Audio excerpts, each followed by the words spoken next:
1755년 3월 5일 프랑스 파리의 그레브 광장에는 곧 치러질 교수형을 기다리며 군중이 모여 있었습니다. 바람에 흔들리는 밧줄은 최근 파리를 뒤흔든 충격적인 남편 살해범을 위한 것이었죠. 사람들은 악독하다는 마리 카트린 타퍼렛이 저지른 끔찍한 범죄에 관한 얘기를 주고받으며 그녀의 죽음을 기다리고 있었습니다.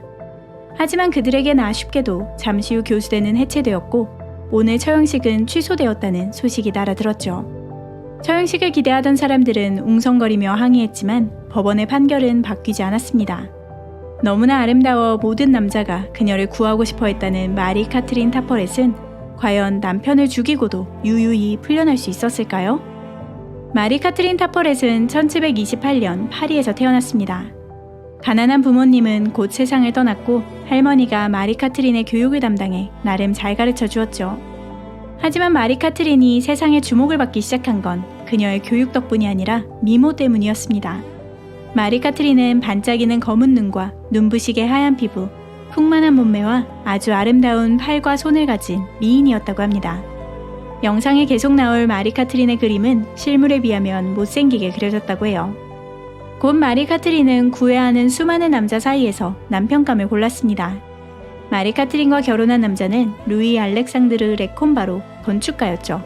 두 사람은 한동안 행복하게 지냈지만 얼마 지나지 않아 돈이 빠르게 떨어지기 시작했습니다. 예쁘고 인기도 많은 마리도, 코가 비뚤어지게 술 마시기를 즐기는 루이도 돈을 흥청망청 써댔기 때문이었죠. 루이가 벌어오는 돈으로는 소비를 따라잡을 수가 없게 되자 부부는 집에 하숙생을 들이기로 합니다. 그렇게 집안에 들어와 살게 된 남자들은 얼마 지나지 않아 마리 카트린과 그렇고 그런 사이가 되었습니다. 그중 마리 카트린이 가장 아낀 연인은 앙리 몽조였죠. 마리 카트린과 앙리 몽조는 한동안 아주 즐거운 시간을 보냈지만 남편은 얼마 지나지 않아 둘의 관계를 눈치채고는 마리 카트린을 폭행하고 몽조를 집에서 쫓아내려 했습니다. 마리 카트린은 오해라며 남편을 설득했고 몽조는 오해는 풀렸지만 자기가 나서서 집을 나왔습니다. 얼마 후 7월 8일 레콤바 부부는 드레스 가게를 빌리면서 몽조의 새집 근처로 이사했습니다. 루이 레콤바는 아내인 마리 카트린에게 드레스 가게의 매니저를 시키려 했죠. 그러자 마리 카트린의 오빠가 사업을 돕겠다며 두 사람이 사는 집으로 들어와 함께 지내기 시작했습니다. 사업을 돕겠다는 핑계였지만 사실 마리 카트린을 향한 남편 루이의 폭행을 막기 위함이었죠. 1753년 7월 19일 밤 앙리 몽조는 루이 레콤바에게 산책을 가자고 제안했습니다. 루이는 별 생각 없이 몽조와 함께 했고 두 사람은 함께 산책을 하고 식당에서 밥을 먹고 집으로 향했죠. 하지만 화기애애했던 분위기는 어두운 골목길로 접어들자 순식간에 뒤바뀌어 버렸습니다. 몽조는 갑자기 루이의 가슴과 복부, 등을 칼로 수차례 찌르곤 쓰러진 루이의 곁에 미리 준비한 권총을 던져두었죠. 비명소리에 놀란 사람들이 나와봤을 때 이미 살인자는 사라졌고 루이 레콤바는 마지막 고해 성사를 받아줄 신부님을 불러달라고 애원하다 입과 코에서 피를 토하며 세상을 떠났습니다. 앙리 몽조는 피 묻은 손을 닦지도 않은 채로 경찰에게 달려갔습니다. 그는 자기를 총으로 쏘아 죽이려는 남자를 피하려다 상대를 칼로 찔러 죽였다며 자수하겠다고 했죠. 루이 레콤바는 늘 자기를 질투하고 죽이고 싶어 했다면서요. 경찰은 앙리 몽조를 경찰서로 데려갔고 몽조는 자신이 곧 풀려날 거라 자신만만하게 믿고 있었습니다. 하지만 경찰은 몽조가 매우 수상하다고 생각했습니다.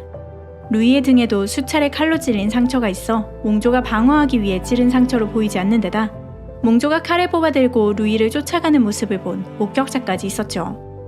게다가 살인사건이 알려지자 몽조와 마리 카트린의 불륜을 증언하는 사람들까지 줄을 섰습니다.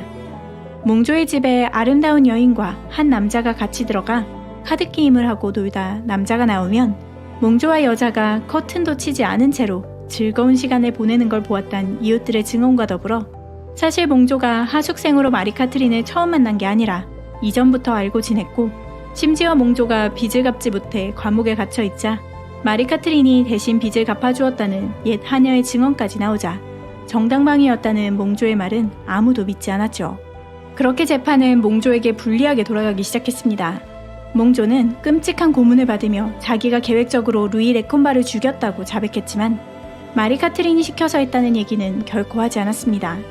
그 덕분에 오빠와 함께 몽조를 방문하긴 했지만 밀린 월세를 받기 위해서였다던 마리 카트린의 주장은 받아들여져 마리 카트린과 그의 오빠는 2달 만에 풀려날 수 있었죠. 그 후 몽조는 계획살인에 내려졌던 형벌인 수레바퀴형을 선고받았습니다. 아주 끔찍하고 비인도적인 사형인 수레바퀴형은 사형수의 사지를 벌려 바퀴에 묶어 처벌하는데, 몽조가 받기로 되어 있던 방식은 몽둥이로 팔다리에 뼈를 부수고 두개골을 함몰시킨 뒤 바퀴에 못 박아 며칠간 시체를 대중에 공개하는 식이었죠. 1755년 1월 5일 몽조의 처형날이었습니다. 처형되기 전 마지막 할 말이 있느냐는 질문에 몽조는 갑자기 자백을 하겠다고 나섰습니다. 몽조는 자기가 루이 레콤바를 죽인 건 맞지만 이 모든 일은 마담 레콤바, 마리 카트린의 계획하에 벌어진 일이었다며, 권총을 두고 정당 방위인 척 하는 건 역시 마리 카트린과 그 오빠의 생각이었으며, 권총도 마리 카트린의 오빠가 구해왔다고 털어놓았습니다. 지금까지 마리 카트린은 결백하다고 주장해놓고 갑자기 이제 와서 쉽죠? 몽조가 갑자기 태도를 바꾼 이유로는 마리 카트린이 자기를 버리고 다른 남자와 연애하며 파리를 탈출할 계획을 세워 배신감을 느꼈다는 설과, 일주일 전 몽조의 처형이 수레바퀴형을 받기 전에 비밀리에 교살부터 당하는 것으로 바뀐 것으로 보아 다가올 고통이 두려웠던 몽조가 좀 더 편히 죽는 대신 자백하기로 약속했다는 추측이 있습니다. 이유가 무엇이었든 마리 카트린은 자유로워지기 직전에 몽조의 자백으로 감옥으로 끌려가게 되었죠. 마리 카트린의 오빠는 저번에 풀려났을 때 이미 달아났기에 찾을 수 없었습니다. 몽조가 처형되고 이틀 뒤 재판에 선 마리 카트린은 곧장 남편 살인에 가담했다는 이유로 교수형을 선고받았습니다. 아내의 남편 살해를 유독 악질로 취급했던 시기라 보통 화형을 선고했는데, 화형 대신 덜 고통스러운 교수형을 받은 이유로는 계획을 짰을 뿐 직접 죽이진 않았기 때문인 듯합니다. 원래대로라면 당장 교수형에 처해야 했겠지만 마리 카트린은 몽조의 아기를 임신한 상태였습니다. 죄 없는 아기를 죽일 수는 없다는 이유로 임산부는 출산시까지 처형이 미뤄지는 것이 일반적이라 8개월의 만삭 임산부였던 마리 카트린 역시 몇 주 정도 더 살 수 있었죠. 한 달 뒤 마리 카트린은 아들을 낳았습니다.